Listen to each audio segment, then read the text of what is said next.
La dificultad para dormir en alguna de sus formas.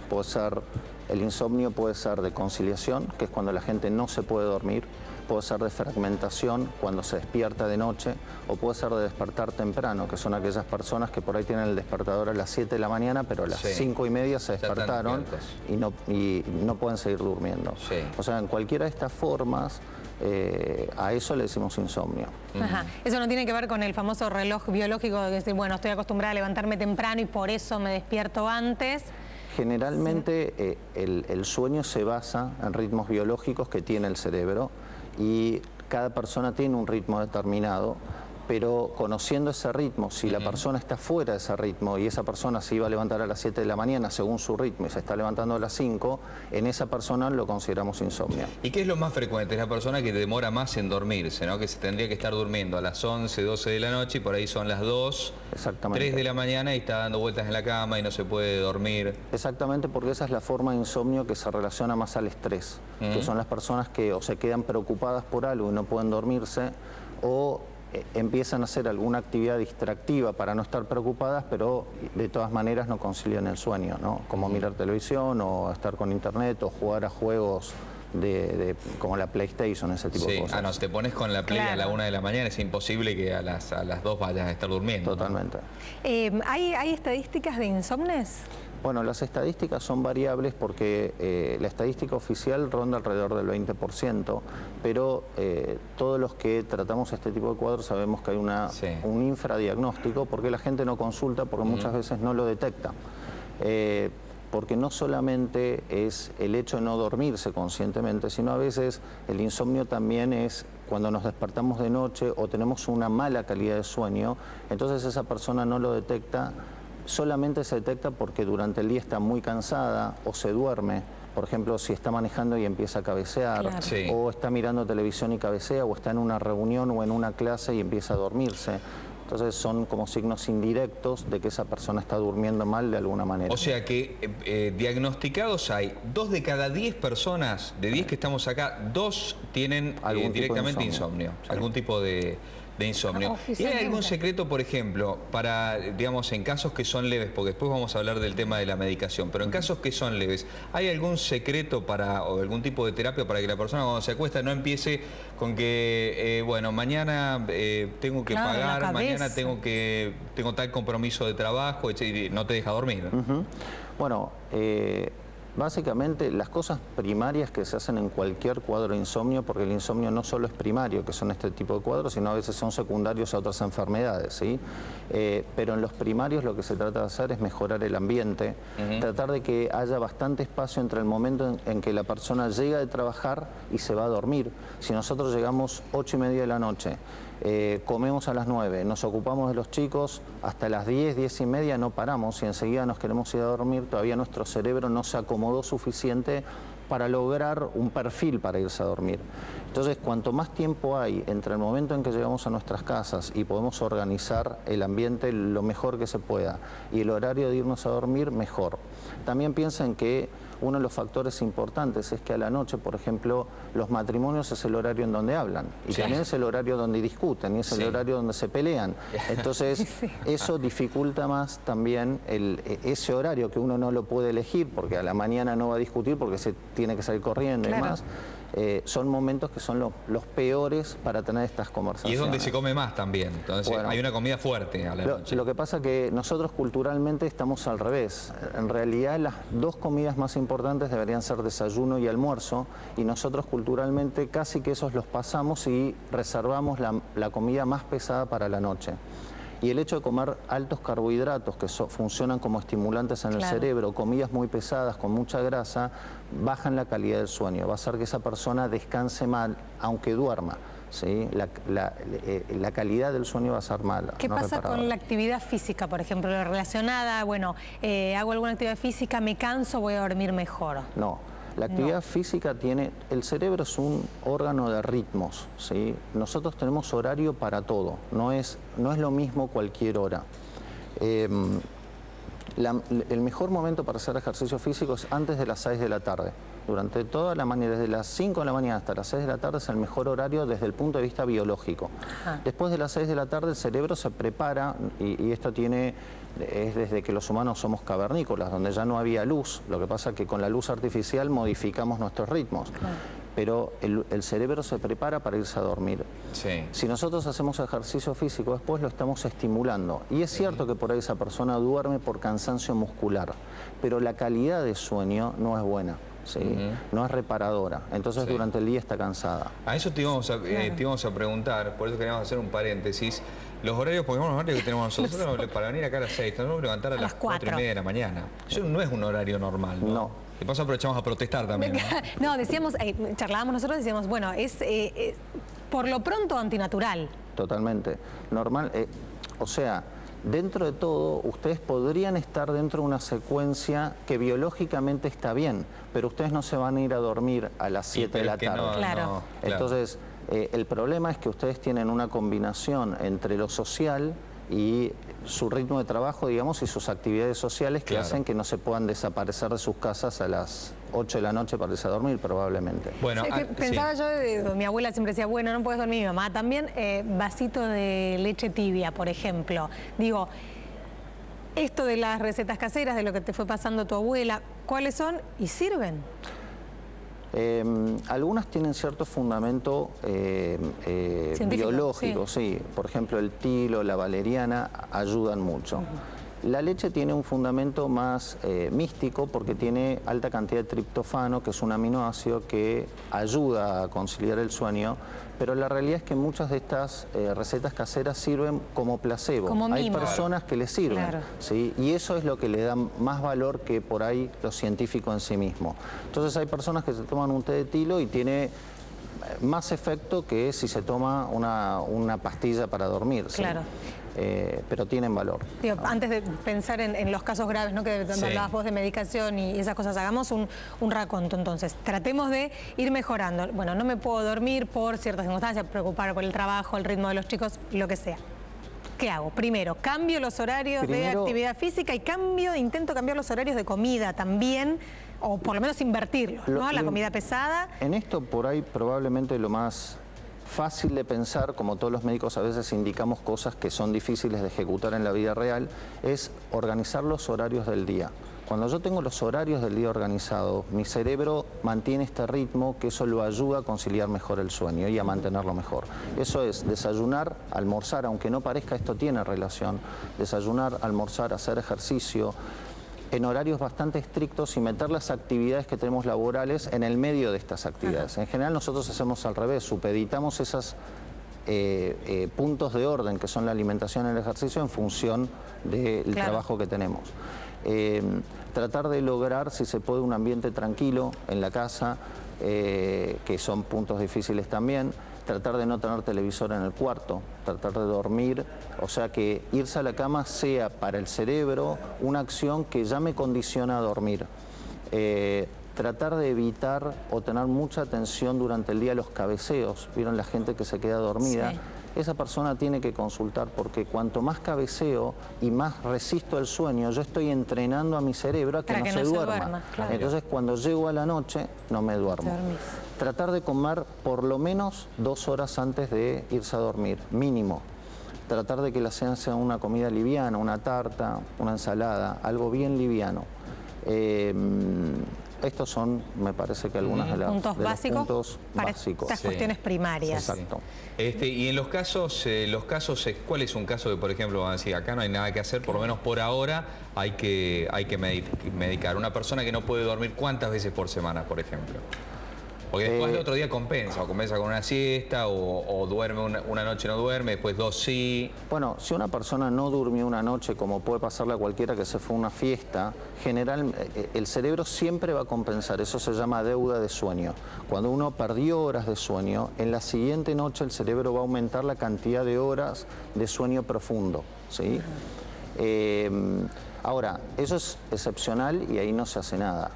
Normalmente cuando las personas entran en ciclos de insomnio, el factor más importante es que la persona cuando empieza a no poder dormir se empieza a asustar, empieza a obsesionarse con el sueño, se va a la cama y lo primero que empieza a pensar, no me voy a dormir, no me voy a dormir, no me voy a dormir, o se despierta de noche y es no me voy a dormir, no me voy a dormir, y ese ciclo de ansiedad hace que el insomnio empeore, ¿sí? Generalmente cuando uno entra en estos ciclos es cuando, y que ya hizo todo esto del contexto, de la ambientación, de sacar factores disruptivos, es donde se empieza a pensar en medicación. Bueno, a ver, estoy en casa, me pasa eso. Quiero consultar a un especialista. ¿A quién tengo que consultar?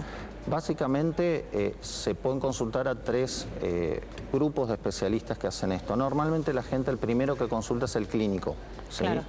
Después los psiquiatras y hay neurólogos generalmente especializados en sueño, son los que hacen los tratamientos especializados para esto.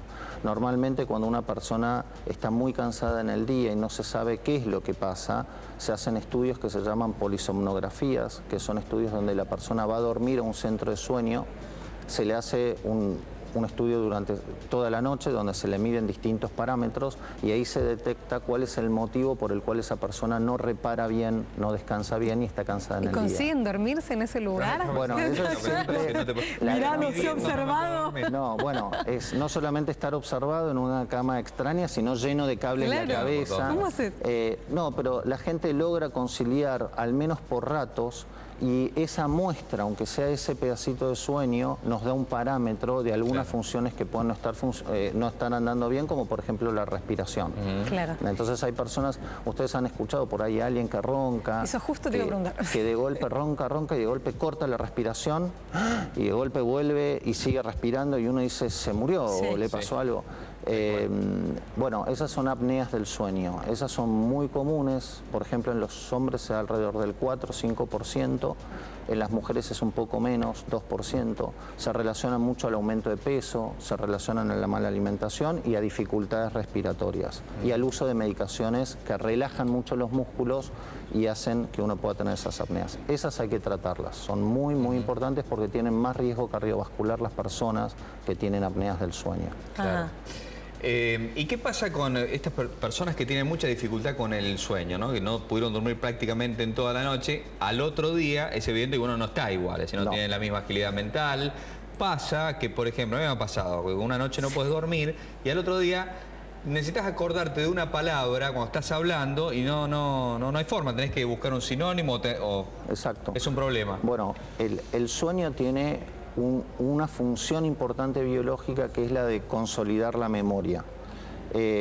Por eso a los estudiantes, notoriamente, que son los que se quedan por ahí sin dormir para ir a un examen, se les recomienda todo lo contrario. Claro. Es mejor estudiar menos y dormir, porque lo que estudiaron lo van a consolidar mejor y lo van a poder repetir mejor que no dormir.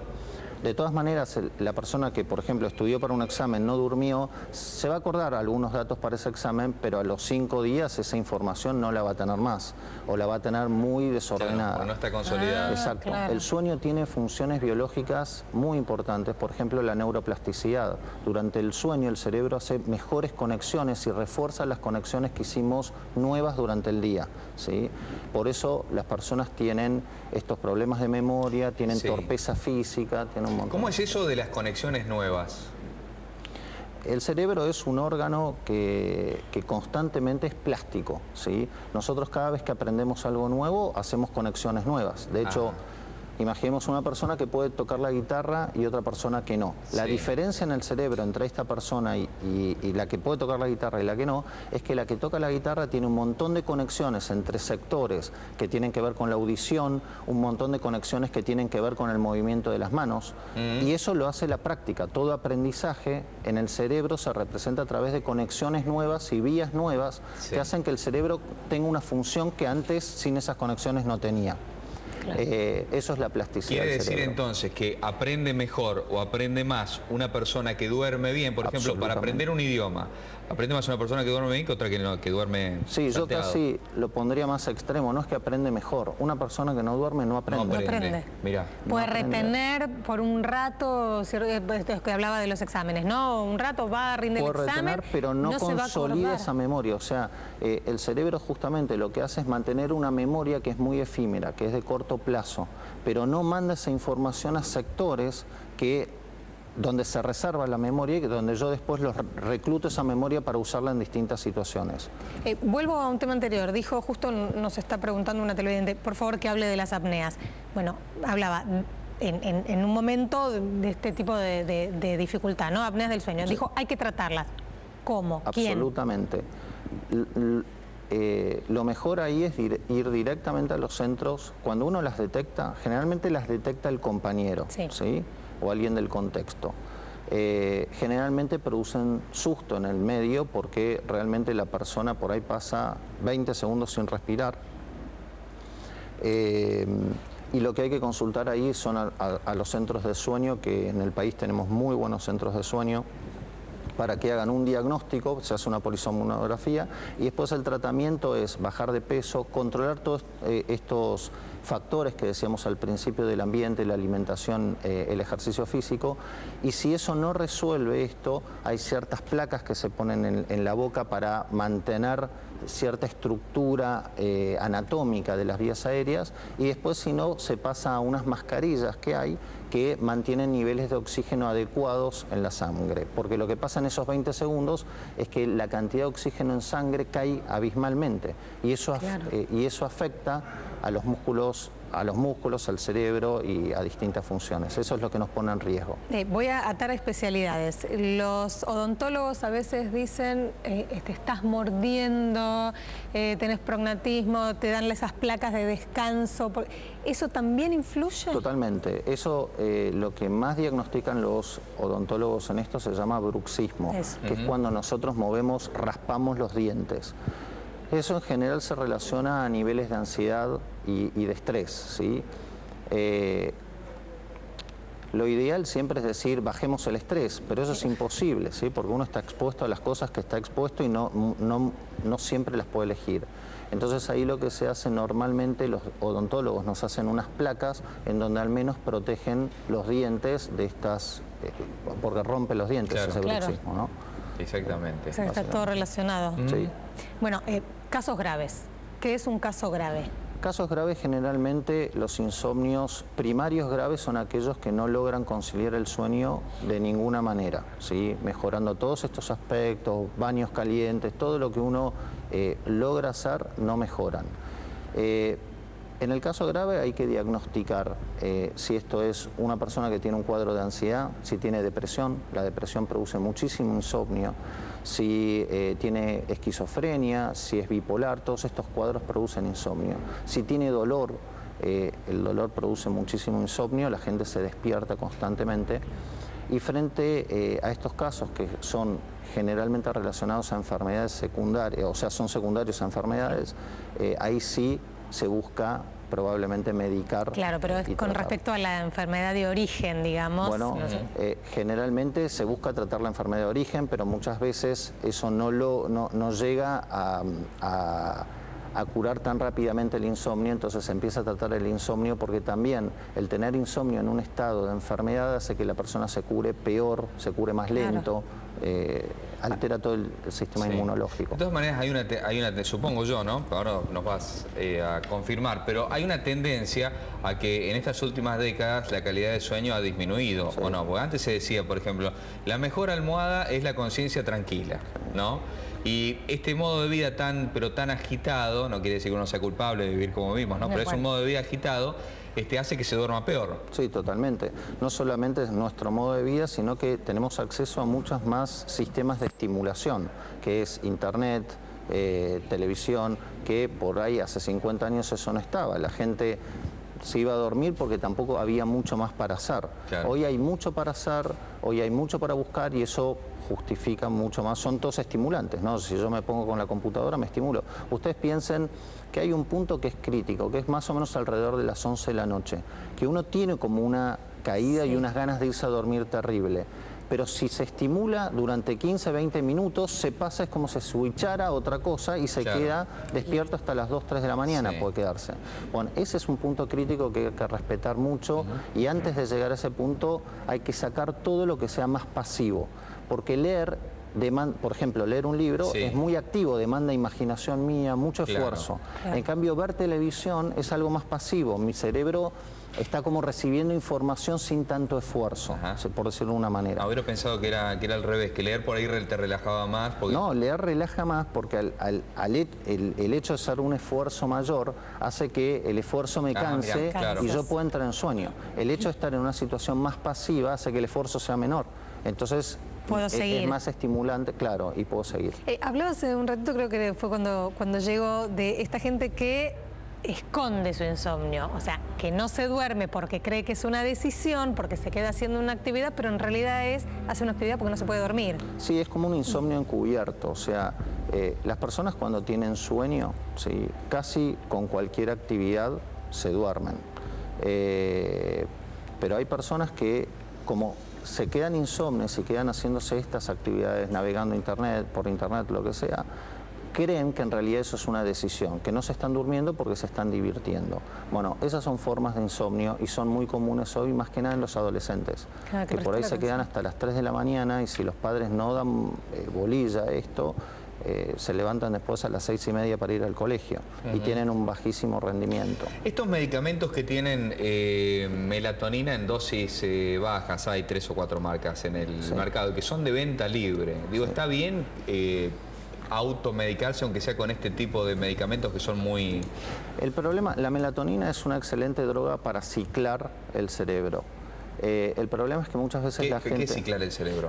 El cerebro tiene un reloj interno, tiene un área que se llama núcleo supraquiasmático que está conectado a la retina y es el que nos marca los ritmos de todo el cuerpo. Entre ellos está en el ritmo de dormir y despertarse, pero nosotros tenemos ritmos hormonales, tenemos picos de hormonas a determinados horarios, tenemos ritmos de funcionamiento cardiovascular, por ejemplo, tenemos más tendencia a tener presión alta a la mañana que a la tarde. Todos nuestros sistemas funcionan con ritmos determinados. Ese centro es el que se ocupa de marcar esos ritmos. La melatonina funciona como un ciclador, ¿sí? La melatonina es una droga, es una hormona, perdón, que tenemos endógena que la produce nuestro cuerpo, la produce la pineal y cuando llega la noche, cuando llega la oscuridad aumenta, ¿sí? El problema con la melatonina cuando se vende forma liberada, sin receta y sin consejo médico es que la gente no sabe qué esperar. Entonces la gente cree que se toma un día melatonina y es un hipnótico, que es un tipo de droga diferente. El hipnótico es algo que yo me tomo y me voltea, me voy a dormir. En cambio, la melatonina es una droga que tarda en hacer efecto, porque lo que va a tender es a ciclar mejor y a mejorar la calidad del sueño, la estructura del sueño. Entonces por ahí hay personas que tomaron 2 días melatonina y dicen, no, a mí no me sirve para nada. Pero bueno, yo creo que ese es probablemente el aprendizaje del uso es... Y te quería preguntar una cosa más con respecto a la melatonina. Digo, una vez que vos lograste ciclar el funcionamiento del cerebro, ¿eso no genera dependencia o la podés dejar después? La melatonina absolutamente. La melatonina es una hormona que tenemos nosotros. No es algo que le estamos agregando de afuera y que nos hace dependientes. De hecho, la melatonina tiene un montón de funciones. Por ejemplo, en el jet lag, vieron cuando uno viaja contra o a favor de los usos horarios, puede usar melatonina, que el horario de uso es a las 9 de la noche, que es nuestro pico interno, no es cualquier hora. Eso también es otro error de la gente, la toma a las 12 porque yo me quiero ir a dormir a las 12. Y ese es un pico que nos desfasa, porque en realidad estamos usando una hormona que el pico lo tenemos a las 9 y nos están corriendo el horario. Exacto. Bueno, en el jet lag se usa, si yo me voy de viaje a un lugar, voy a usar melatonina a las 9 de la noche de ese lugar. Entonces eso me mejora esa adaptación que necesitamos hacer a los horarios nuevos. ¿Y cuánto tiempo? Depende de cuántos usos horarios voy a correrme. Generalmente es 1 hora por cada uso horario. ¿Sí? pero se usa como parámetro las 9 de la noche de aquel lugar para el uso de esta medicación. Muy bien. Perfecto. Doctor, ha sido la verdad que muy amable y muy claro, sí, así que le agradecemos muchísimo. Bueno, gracias tiene solución. Muchísimas gracias. Bueno, Nos deja tranquilos, mejor, ¿no? Claro, más tranquilos por lo menos. Sí. Ya sabemos que tiene solución. Doctor Matías Bonani. Títulos, tenemos que ir a los títulos de las 10. Sí, vamos.